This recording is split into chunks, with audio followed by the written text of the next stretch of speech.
to see the real nature of doubt, to let things go. Doubt signifies spiritual doubt.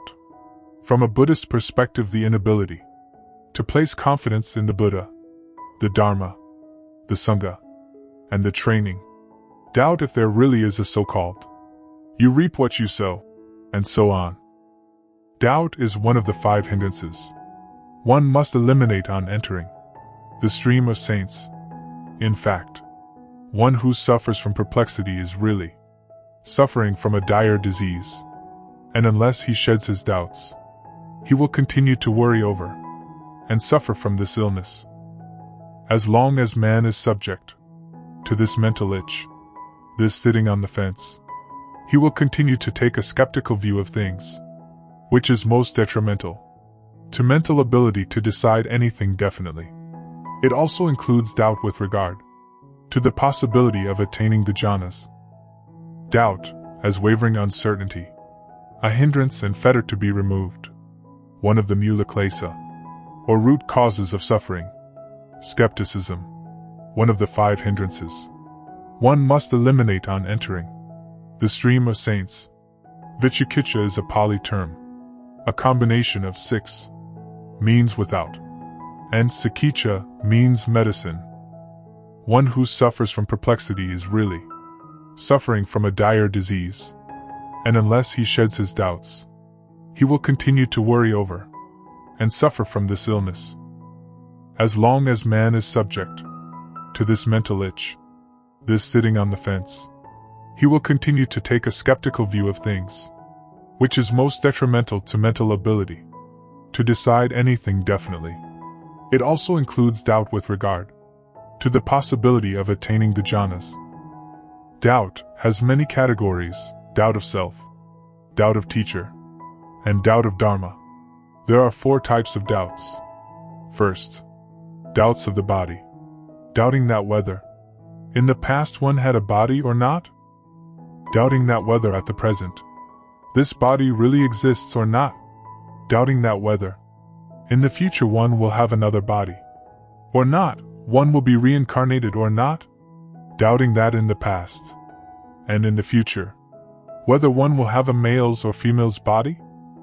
Second, doubts of life, doubting that whether there is life and body, or there is body but no life, doubting that life and body are permanent or impermanent, doubting about who created this life and body, doubt that the body was created by Isvaradeva, God of free will, was created through time or evolution, was naturally created, was created by the nature of life, and so on. Doubt that this body was created from the soil, doubting that if the body was not formed from the soil, then how come once it deteriorates, it returns to the soil?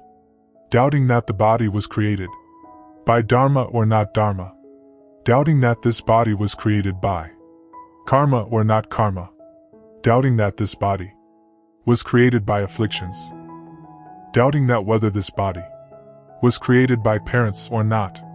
The third doubt is the doubts of self, doubting where does the self come from and where will it go, doubting if there is a self, then does that self have form, or doesn't have form? Doubting if there is self, then does that self have characteristics, or doesn't it have characteristics? Doubting whether the self exists within the body, or outside the body, doubting whether the self exists within the mind, or within the eyes, doubting about what type of the self.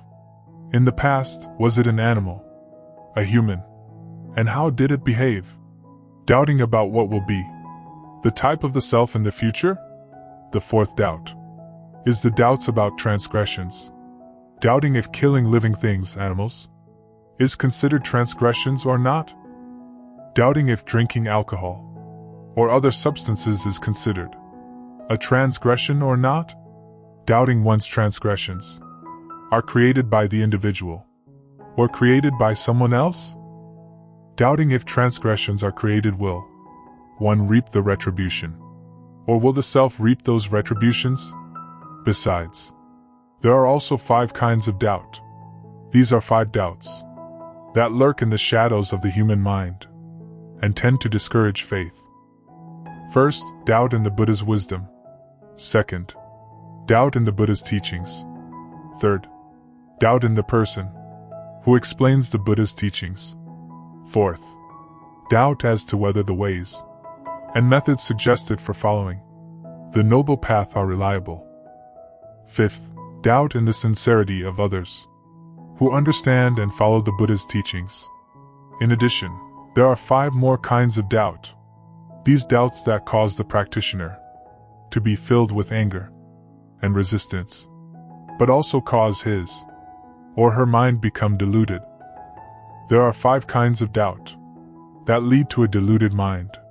The first doubt is regarding the Buddha, the great master, who showed the path to enlightenment.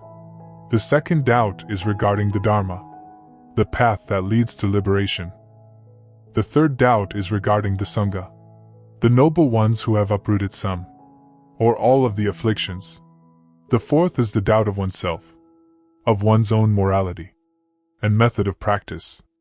The last is the doubt of other people, including one's master and other fellow practitioners. Practitioners should always remember that doubting is natural. Everyone starts with doubts. We can learn a great deal from them. What is important is that we do not identify with our doubts. That is, do not get caught up in them, letting our minds spin in endless circles. Instead, watch the whole process of doubting, of wondering. See who it is that doubts. See how doubts come and go. Then we will no longer be victimized by our doubts. We will step outside of them, and our mind will be quiet. We can see how all things come and go. Let go of our doubts, and simply watch to see the real nature of them. This is how to end doubting. In short, to see the real nature of doubts will lead practitioners to letting go. And as a matter of fact, unless Buddhist practitioners see the real nature of doubts, if not, we can never let them go.